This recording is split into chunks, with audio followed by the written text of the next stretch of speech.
Buenas tardes a todas y a todos. Hace algunos días ya estamos en primavera.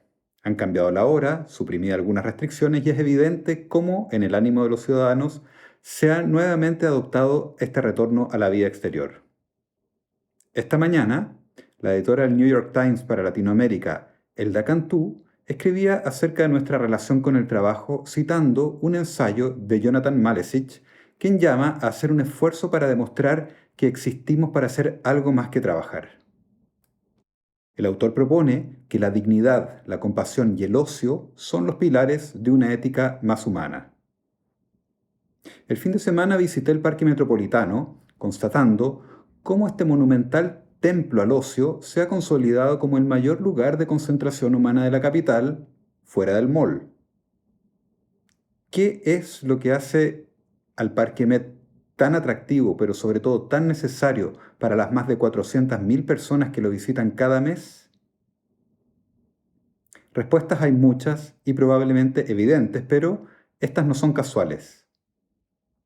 Este definir humano es el resultado de una serie de proyectos dirigidos justamente a llevar al santiaguino a pasear.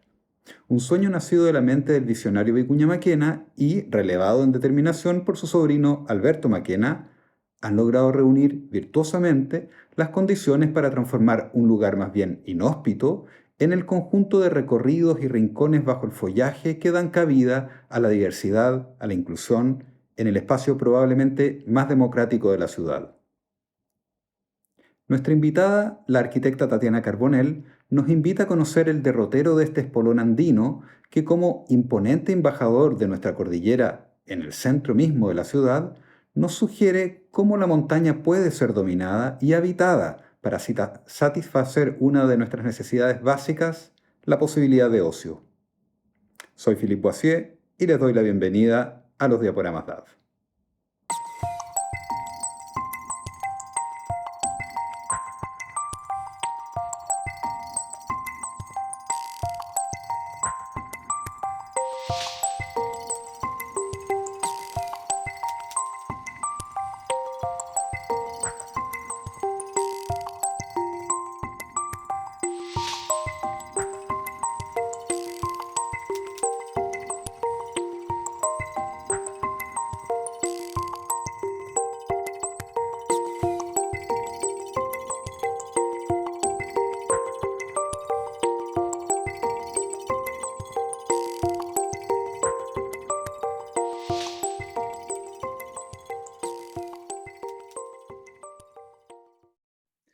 Buenas noches nuevamente. Aquí estamos con nuestra invitada de esta noche, Tatiana Carbonell, arquitecta, y que nos recibe desde su casa en Zurich, donde actualmente cursa un doctorado, y que respondió amablemente a nuestra invitación para justamente hablar de este libro que acaba de editar y que salió publicado hace unas pocas semanas, que habla justamente del Cerro San Cristóbal y que en la perspectiva de nuestro programa es bastante pertinente porque finalmente desde la perspectiva de los santiaguinos podría venir siendo mi primer cerro que subimos. Entonces, es muy importante para entender la cordillera, partir justamente por lo que tenemos más a mano. Hola Tatiana, ¿cómo estás? Hola, Filip. Bueno, un gusto saludarlos a todos. Gracias por la invitación. Es un honor poder estar aquí hablando justamente sobre este caso del Cerro San Cristóbal, pero en un contexto más amplio, en el contexto de la cordillera de los Andes. Así que un gusto saludarlos a toda la gente del LAB y toda la gente que está viendo esta transmisión. Lo que vamos a ver hoy justamente es una pequeña presentación del libro, de cuál es la historia que de alguna manera se entreteje entre las páginas de esta publicación. Así que finalmente esto es una buena invitación para que todos ustedes tengan acceso luego a este libro y puedan leer de manera más detallada y detenida toda la información que es una gran cantidad de información que está contenida en este libro.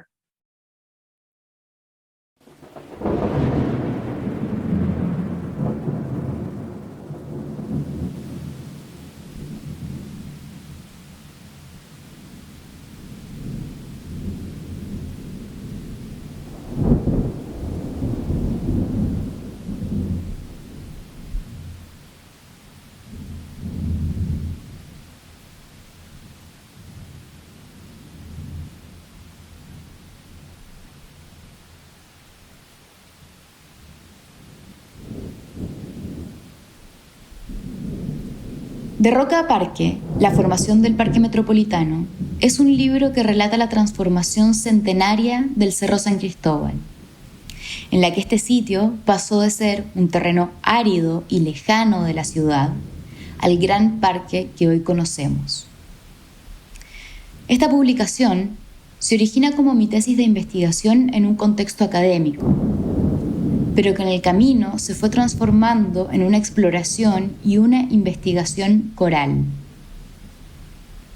Puesto que en este recorrido, como editora del libro, me fui encontrando con personas que habían investigado este sitio desde diversas perspectivas y diversas disciplinas, y entendí que había una oportunidad en reunirlas y hacerlas discutir, empujando de esta manera un estudio que no había sido abarcado en esa complejidad interdisciplinaria. Por lo tanto, esta historia se escribe desde la geología, el patrimonio, la ingeniería forestal, la arquitectura, la historia del arte, la historia de la ciencia y la arquitectura del paisaje.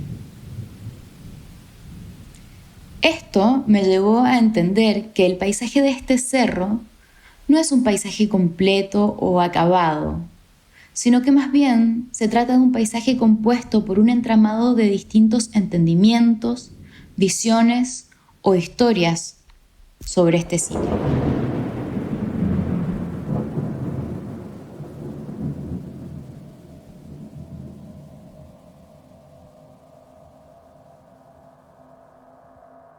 En este sentido, distintas imágenes han regido este sitio. Los primeros registros cartográficos de Santiago dibujan este cerro como parte de una tierra lejana, como un territorio que operaba como un telón de fondo de una ciudad incipiente. Con el correr de los años, esta ciudad comenzó a expandirse y chocó con esta topografía, encontrando un límite vertical, que por una parte operaba como un obstáculo para esta expansión urbana, pero por otro también operó como un sustento de rocas para la ejecución y la construcción de esta misma ciudad que avanzaba. Sin embargo, años más tarde, estudios geológicos develaron que este cerro era parte de un cordón que se extendía desde la cordillera de los Andes hasta el centro de Santiago, conectando así al Cerro Manquehue con el Cerro Santa Lucía. Me parece que esta visión se torna particularmente relevante en el contexto de esta discusión, puesto que no estamos hablando de un cerro isla, sino que estamos hablando de la presencia de la cordillera de los Andes en la ciudad de Santiago. Personalmente, como alguien que viene desde la ciudad de Mendoza al otro lado de esta cordillera, esta historia de transformación me parece particularmente emocionante, puesto que admite pensar el paisaje en una condición territorial, que no está dada solamente por una imagen que alcanza a ser pensada a una gran escala, sino que también está conformado por representaciones que viajan desde un lado hacia el otro de este cordón montañoso, dando lugar a este paisaje dinámico. En este contexto, este libro no intenta abarcar la historia completa de los 100 años de transformación de este sitio, sino que más bien ahonda en dos momentos particulares. Por un lado, en torno a 1917, que es el momento en que se declara a este lugar como el Gran Parque de Santiago, y se contrasta con el paisaje elaborado 100 años más tarde.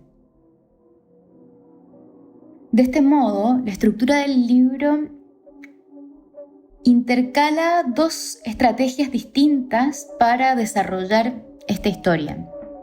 Por un lado, existe un catálogo de la materialización de los distintos proyectos de arquitectura que se han ido construyendo en el cerro y que se vincula a una investigación de todos los planes maestros o los proyectos a gran escala que de alguna manera se han ido ideando a lo largo de la historia del cerro. Y por otro lado, encontramos una serie de artículos que de alguna manera indagan en esta historia desde las distintas disciplinas que antes comentábamos. Por lo tanto, una serie de expertos cuentan este momento histórico desde distintas perspectivas. Es así como este libro está cargado de estas historias de visiones particulares que se van superponiendo. Pero al mismo tiempo contiene un gran material gráfico que ha sido desarrollado particularmente para esta investigación.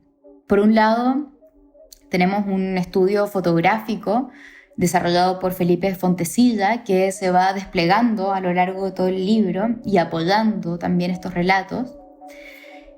Una serie de dibujos, que son dibujos técnicos que se desarrollaron entre los distintos especialistas y un equipo de interpretación que fue de alguna manera capaz de mapear y darle una estructura física también a todas las investigaciones que se fueron de alguna manera tejiendo a través de los dibujos. Y finalmente hay una gran recopilación de material de archivo, que es un material de archivo que estaba desorganizado o inclusive material que se había extraviado y que este libro propone un orden para ellos y los vuelve a poner en valor, convirtiéndose en una suerte de repositorio en sí mismo.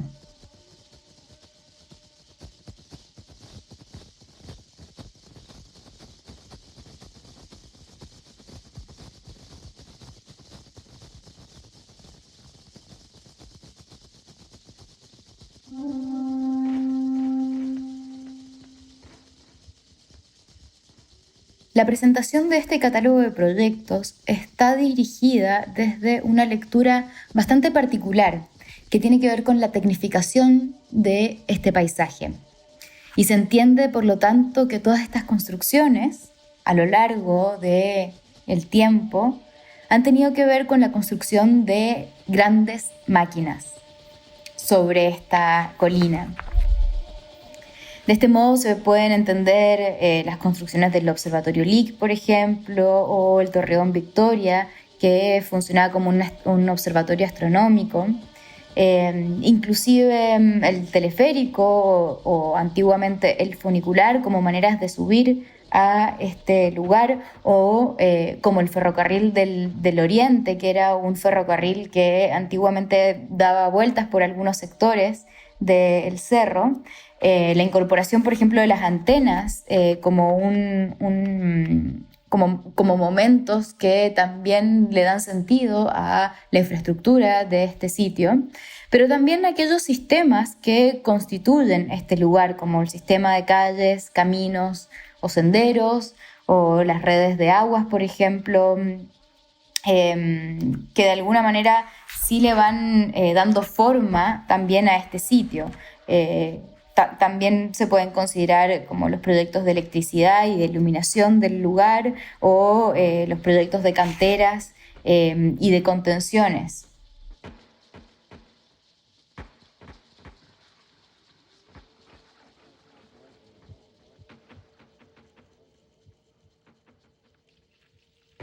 Esto se asocia a tres impulsos de transformación que se pueden leer a lo largo de la historia. Primero, existe la construcción de una serie de proyectos que mayoritariamente fueron construidos por Luciano Kulczewski, que son el Torreón Victoria, el Salón Tudor, la Casa de las Arañas, el Casino Cumbre, el Funicular o el Zoológico, que fueron construidos entre 1920 y 1930. Un segundo momento importante, que es entre 1960 y 1970, donde se construye la piscina Tupahue, la piscina Antilén, el mural de la piscina Tupahue junto a la Plaza México, que son obras muy importantes, o la Plaza Gabriela Mistral.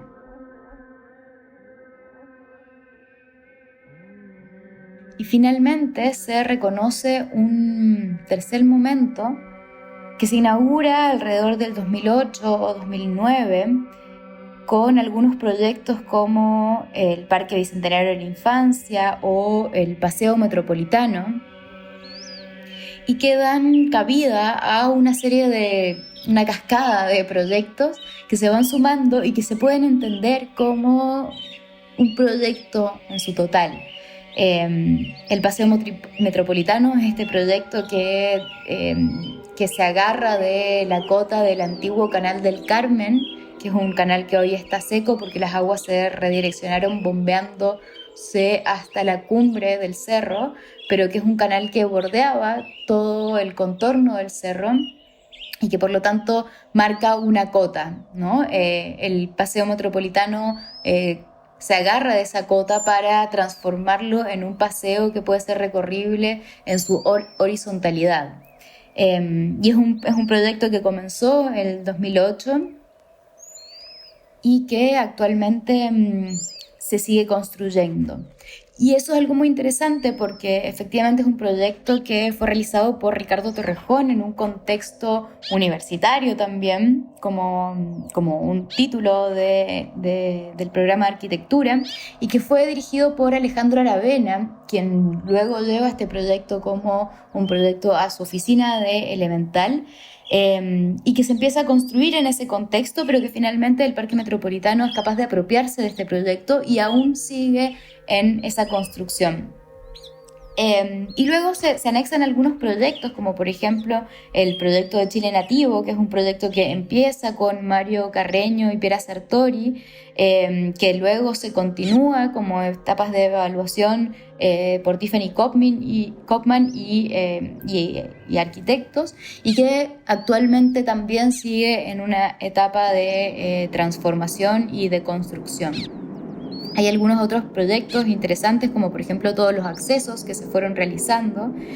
Por ejemplo, el nuevo acceso que se abrió en la cara norte del cerro, que es el acceso Zapadores, que fue realizado por Cristóbal Tirado y su equipo. O las distintas plazas y accesos que Domingo Peñafiel diseñó para dar nuevos lugares también y accesos a este cerro. Hay distintas remodelaciones también que fueron importantes, algunas como por ejemplo la Casa de la Cultura de Anahuac, que fue dirigida por Carlos Martner, Humberto Elias y equipo, que de alguna manera recupera un proyecto que fue realizado en esta etapa anterior que hablábamos de los años 60, cuando estuvo vinculado también este mismo arquitecto Carlos Martner a la producción de estas grandes piscinas que hoy existen en las alturas del cerro. Tenemos proyectos también que son de larga data, como el Jardín Botánico Chagual, que de alguna manera ha sido un espacio de experimentación para la producción de árboles también para este sitio, o los anfiteatros Pablo Neruda, por ejemplo, que de alguna manera intentan colonizar también toda la cara norte de este sitio.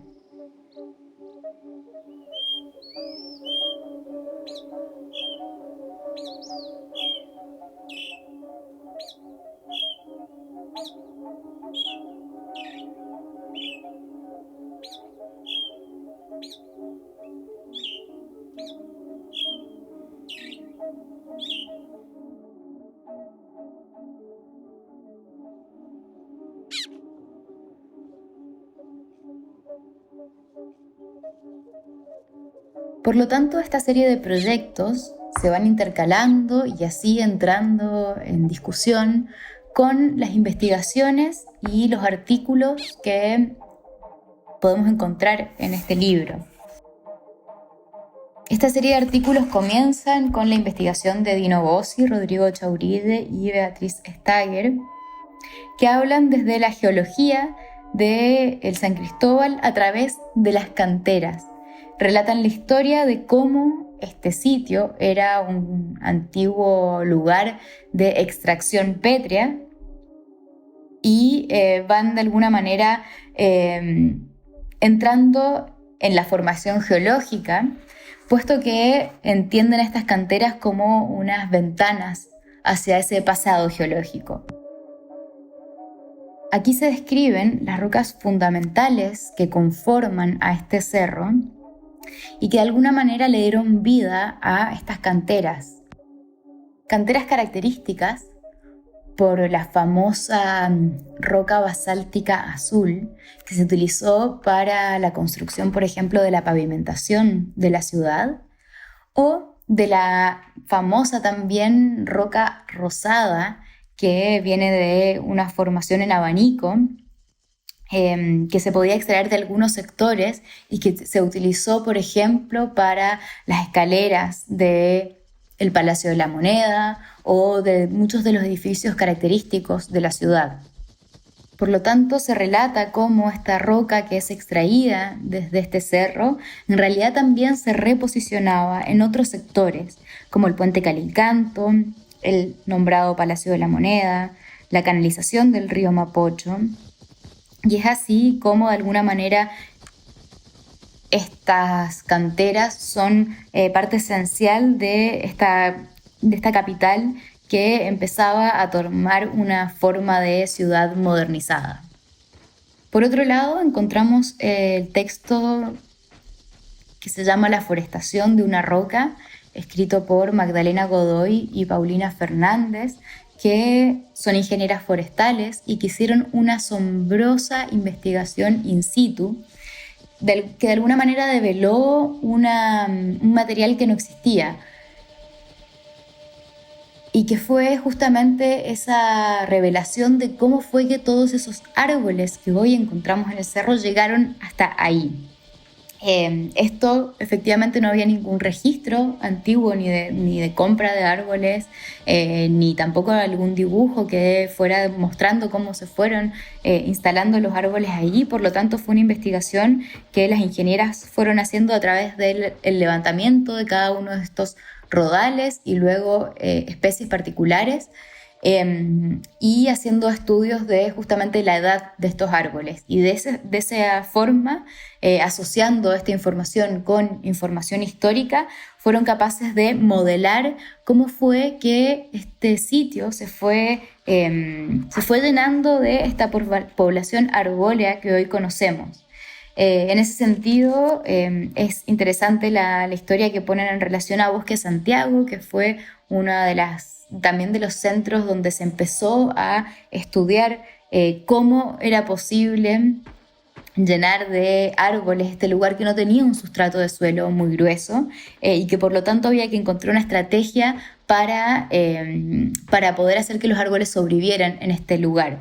Ellas cuentan cómo fue esa historia y cómo es que actualmente sí contamos con un estrato de suelo en el sitio, dada justamente la sucesión ecológica que se ha ido dando a lo largo del tiempo en este lugar. Aquí también entonces encontramos una investigación sobre cuáles son los orígenes de los especímenes arbóreos, y encontramos que finalmente este lugar es un gran museo de árboles de distintas partes del mundo, así como un museo que contempla un patrimonio de al menos 100 años de historia. Luego, el artículo Lo visible y lo invisible del San Cristóbal, vida propia y compartida de un cerro urbano, escrito por Amari Pelioski y Catalina Valdés, relata una lectura que tiene que ver con la historia de la representación de este cerro a través de planimetrías antiguas, pero también de grabados o de pinturas. Y de alguna manera este artículo va contando distintas visiones que se han construido en torno a este cerro. Por ejemplo, como un monumento natural, o por ejemplo como un sitio de discontinuidad para la ciudad. Este artículo indaga en los métodos de producción de estas imágenes también, para entenderlos también como métodos de habitar este cerro que de alguna manera está en constante tensión también con la ciudad que lo rodea. Así es como las autoras describen que el recorrido por la historia visual del cerro es finalmente un llamado a la convivencia y la reciprocidad entre el cerro y la ciudad. Luego encontramos el artículo que se llama El Observatorio Astronómico del San Cristóbal, la mirada estelar entre naturaleza y ciencia, que es escrito por la historiadora de la ciencia, Bárbara Silva, y que hace un fantástico relato de la atención de los primeros objetos que de alguna manera se posaron sobre este cerro, que fue simultáneamente la Virgen que se posa en la cumbre que es más cercana a la ciudad, pero también el observatorio Lick, que es el primer observatorio que llega comandado desde una expedición desde Norteamérica, desde California, para instalarse y estudiar las estrellas del Cono Sur. Esta es una historia muy alucinante que indaga entre las distintas cartas que se envían entre William Campbell, que era el director de esta investigación, y Herbert Curtis, que es el astrónomo que hace finalmente esta llegada por barco de toda la instrumentación e instalación de este artefacto en una de las cumbres del cerro. Y cómo ellos mismos son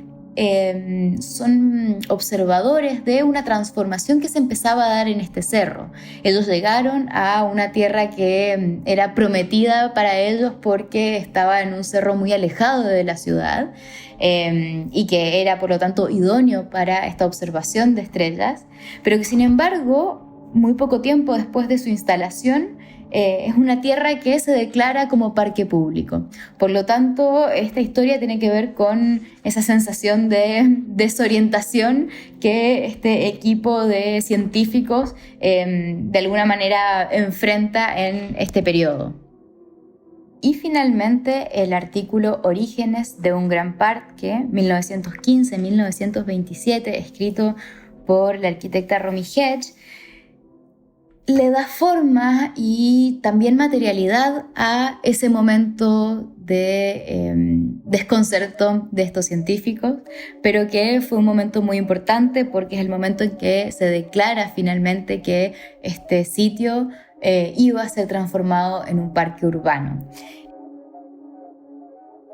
De alguna manera es un raconto de los esfuerzos de un personaje que fue quien lideró esta operación, que fue Alberto Maquena Subercaseaux, quien desde distintos cargos públicos empujó este proyecto, actuando como presidente y vocero de la Comisión de Transformación de Santiago entre 1911 y 1918, o como líder del movimiento Scout entre 1916 y 1918, donde justamente impulsó a los niños y jóvenes a empezar a plantar este sitio, y finalmente como intendente de Santiago entre 1921 y 1927.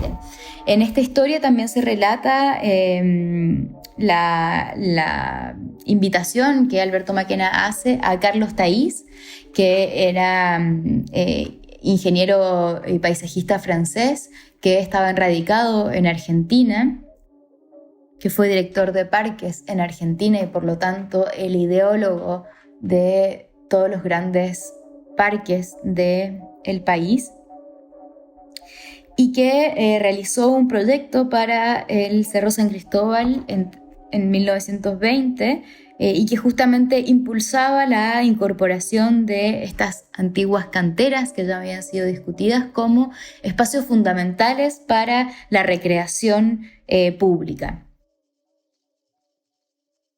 Este artículo es de gran valor porque recupera un proyecto que había sido extraviado y de alguna manera lo intercepta con todo el movimiento político que hubo asociado a esta construcción.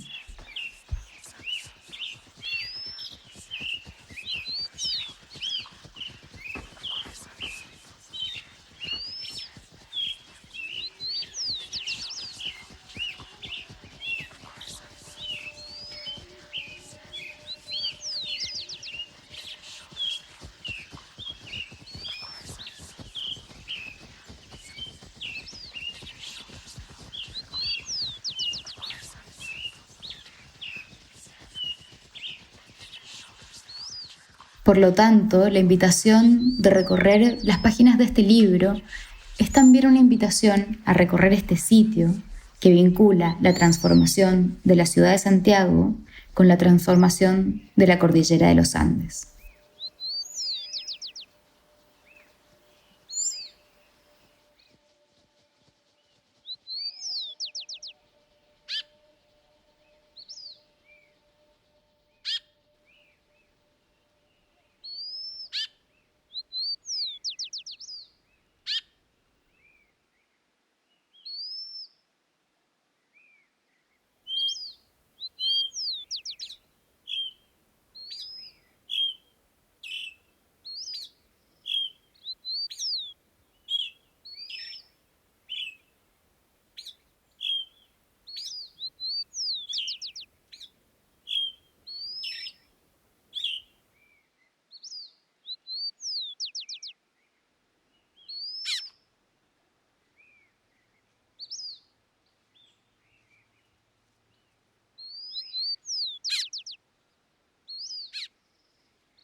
Excelente. Te voy a hacer un par de preguntas, ¿ya?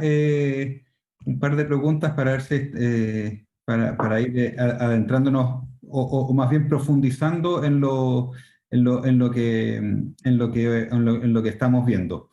La primera pregunta, Tati, es ¿en qué momento se sitúa el primer intento de transformar el Cerro San Cristóbal en parque metropolitano, según tú?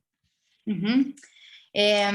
Bueno, es una pregunta interesante porque efectivamente, como veíamos en la presentación, este cerro fue cambiando de significación a lo largo del tiempo, ¿no?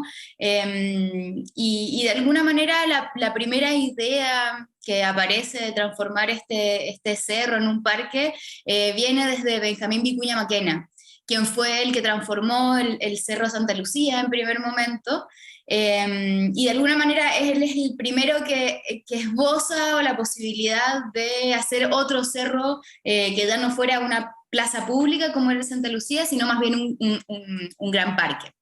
Eh, pero finalmente eso no ocurre en su momento, y es sino su sobrino, Alberto Maquena Subercaseaux, quien de alguna manera toma esta idea y la incorpora como una misión de vida, casi podríamos decir, ¿no? Y eso es algo, es una historia muy impactante, porque significó mucho esfuerzo de su parte, que podríamos decir, ¿no? Y que eso está como contado en el último capítulo del libro, que es escrito por Romy Head, donde se relata justamente cómo fue la idea de esta transformación de este sitio que era unas antiguas canteras de extracción de piedra, ¿no? A lo que hoy conocemos como este gran parque. Y esto tomó distintas maneras, distintas formas de empezar a publicar esta idea para que luego terminara ocurriendo, ¿no? Primero se hicieron algunas publicaciones, que hay una imagen muy bonita en la presentación que vimos, que es como la primera imagen que desarrolla Alberto Maquena con otro arquitecto que es Cabezón, que hacen una suerte de postal y empiezan a repartir esa postal, que es una imagen azul que veíamos en algunos de los momentos, y que esa primera repartición de tarjetas fue muy importante, porque de alguna manera dice, bueno, esto es lo que podríamos generar, ¿no? Esto es lo que podríamos crear, esto podríamos tener en la ciudad. Y luego Alberto Maquena Subercaseaux va tomando distintos puestos, públicos, con los cuales va de alguna manera como dándole un margen a esta transformación. Alberto Maquena, tengo entendido que era periodista, pero era además publicista, ¿no? Además era publicista, sí, efectivamente. Y bueno, y lo interesante es que finalmente toma este rol público en realidad, ¿no? Primero como director del, ¿cómo se llamaba? Del grupo de transformación, digamos, de Santiago. Y luego quizá uno de los pasajes más graciosos es cuando se hace parte de los Boy Scouts, y como dirigente de los Boy Scouts va a plantar árboles con los jóvenes, ¿no? Y eso es uno de los momentos también más icónicos de su trayectoria.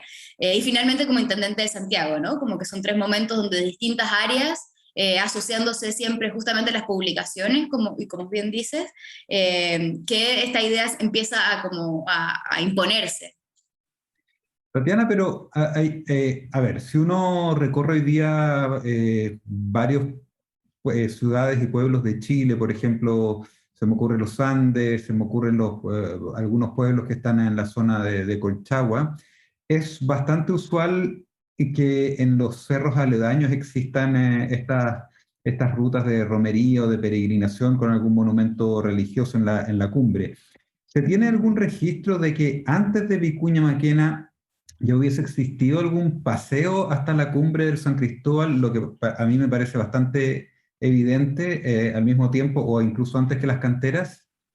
Sí, sí, de hecho lo que había es una historia un poco extraña. Creo que data, si no me equivoco, de 1516 o 1536, espero no estar equivocándome.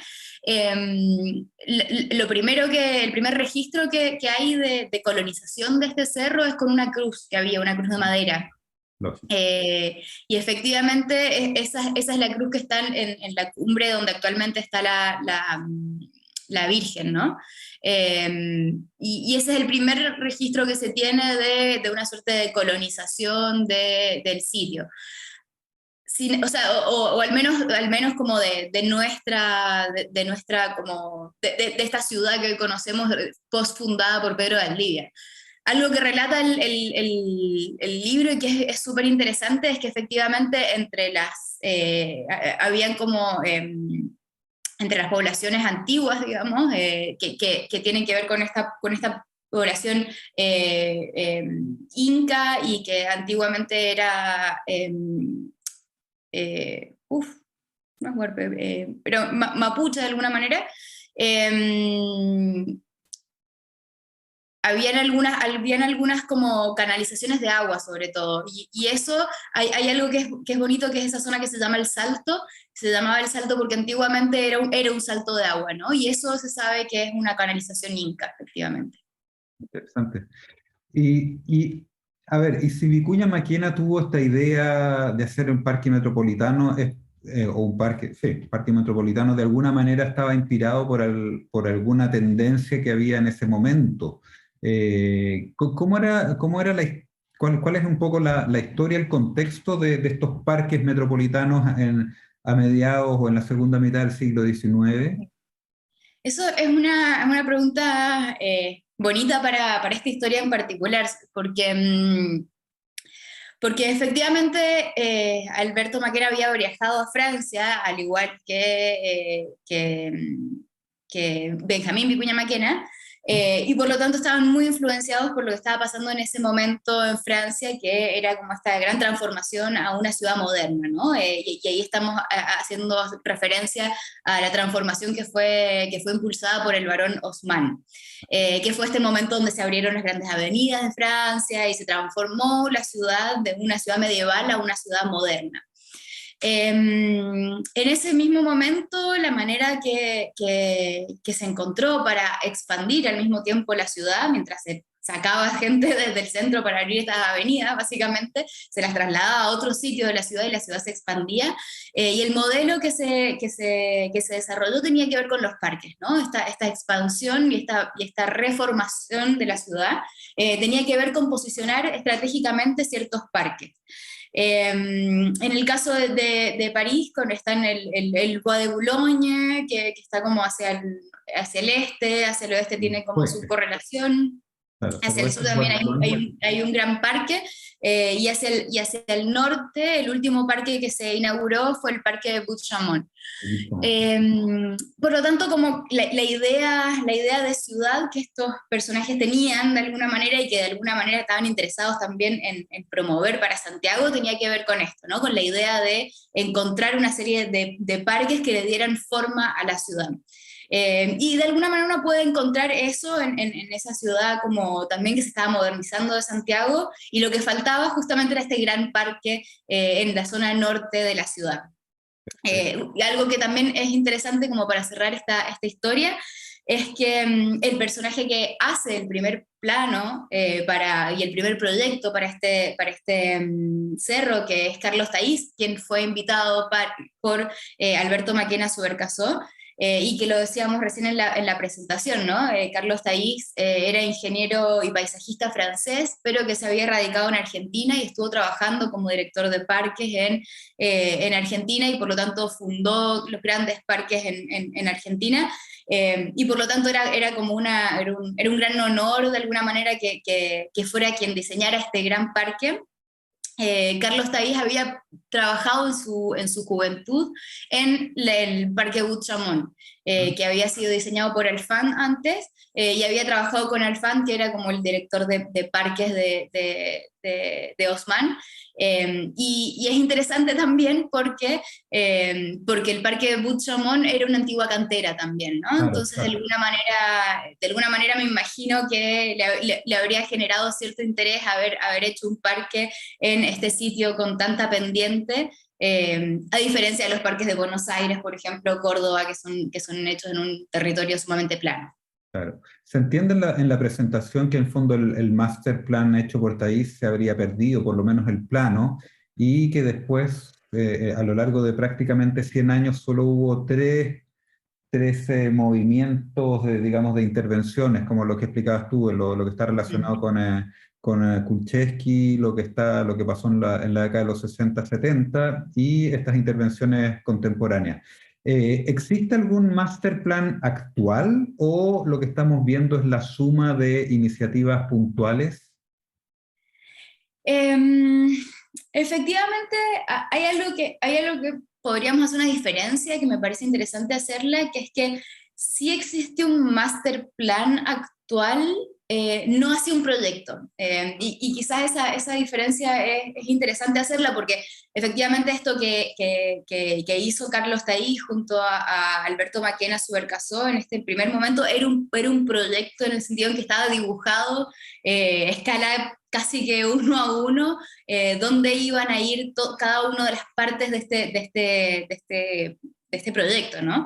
En el año 2013 se desarrolla y que luego le da forma a lo que hoy sigue siendo como el master plan vigente, que es este proyecto como del Parque Centenario, que es justamente un master plan, ¿no? Entonces sí hay como ciertas zonas, zonificaciones, ¿no es cierto?, donde se desearía que pase esto o pase esto otro, pero hay un verdadero proyecto. Y lo que sí podemos considerar como proyecto es justamente esto que tú me estás preguntando, ¿no? Lo que finalmente se ha configurado a través de esta sumatoria de distintos proyectos que sí se han ido como materializando a lo largo del tiempo.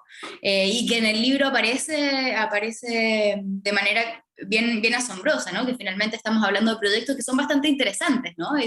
Y cuando uno entra, hablamos de calidades de arquitectura sumamente buenas también, ¿no? Entonces ahí hay algo que finalmente ha ido tomando forma de esta manera.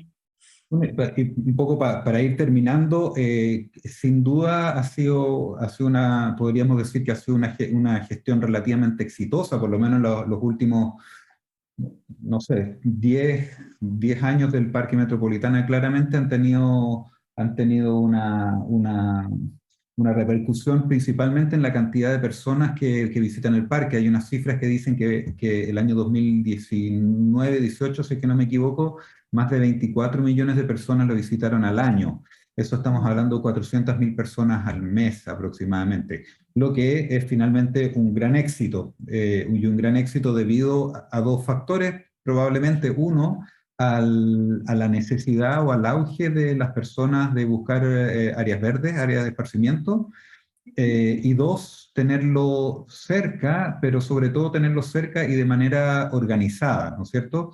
Entonces, la pregunta concreta, ya que en fondo Chile y la mayoría de las ciudades de Chile, a pesar de estar en el valle, están en relación con una especie de contexto de montaña o de media montaña, es decir, cada ciudad podría tener su propio parque metropolitano, dicho de otra manera. La pregunta es, ¿por qué, si este parque ha tenido una gestión relativamente certera y llamémosla exitosa, no ha logrado exportar este modelo, perdón, no ha logrado exportar este modelo justamente a otros parques de cordillera en otras ciudades o incluso en Santiago, sea en la zona de Pudahuel o sea en la zona de Peñalolén o todas las zonas que están rodeadas de cerros, Mm. según tú? Bueno, es una pregunta que no sabría cómo responder de manera certera, porque efectivamente creo que hay muchos temas de gestión involucrados en esta pregunta, pero sí han habido intentos, ¿no? La Fundación Cerro Isla, por ejemplo, que ahora tiene esta exposición en el cerro, propiciado esta idea de que los cerros se conviertan en parques, ¿no? Pero sin embargo creo que y de hecho, por ejemplo, en el Cerro Chena es algo que está ocurriendo, y han habido distintos proyectos, etcétera, pero creo que hay algo que insiste como pregunta hoy, que es, bueno, ¿y cómo sería el paisaje de estos cerros como parque hoy, ¿no? Porque nos enfrentamos a una gran dificultad y que es justamente esta gran empresa que significa transformar estos sitios en un parque a la manera del San Cristóbal, ¿no? Es una idea que es casi irracional si uno lo ve con los ojos actuales, ¿no? Porque efectivamente es un esfuerzo de gestión muy grande y de muchos años de espera, ¿no? Efectivamente, en el libro se relata, por ejemplo, cómo fue la forestación de este cerro, y fue una empresa impactante, ¿no? Como muchos años de estudio, muchos intentos de fracasos. Hoy en día todavía se está intentando poblar de árboles el área norte del cerro y aún hay fracasos y no se encuentra con los intentos de arborizaciones y después de todas las especies muertas porque no tenían la suficiente agua o el suficiente estrato de suelo. Eh, por lo tanto, es un proyecto que efectivamente precisa de muchos años para poder materializarse, ¿no? Y eso es lo que es como alucinante de este sitio también, ¿no? Que efectivamente sí haya logrado ocurrir esta gran transformación en este gran cerro, porque estamos hablando de un sitio que efectivamente era roca viva en algún sentido, ¿no? Y por lo tanto esa transformación es una transformación muy compleja. Por lo tanto, volviendo a la pregunta, creo que la pregunta por cuál es el paisaje de estos cerros o cómo queremos que estos parques sean, es una pregunta que sigue vigente, ¿no? Y que posiblemente sea una pregunta que sea capaz de, por lo tanto, transformar este modelo del Cerro San Cristóbal a otros cerros. Buenísimo. Tatiana, te agradezco mucho tu tiempo, tus preguntas, felicitaciones por la edición de este precioso libro. Tengo entendido que hoy día la distribución está a cargo del Parque Metropolitano. Si es que no me equivoco, van a editar. Hoy día se regaló este libro, pero estarían editando una nueva versión a fin de año. Lo recomiendo mucho. Felicitaciones a ti por compilar todo esto, obviamente a todas las personas que participaron y a tu tiempo. Entendemos que ya es muy tarde ya en Zurich, así que nada, pues te agradezco por tu entrega y por tu bonito material. Sí, bueno, pero al revés, muchísimas gracias por la invitación.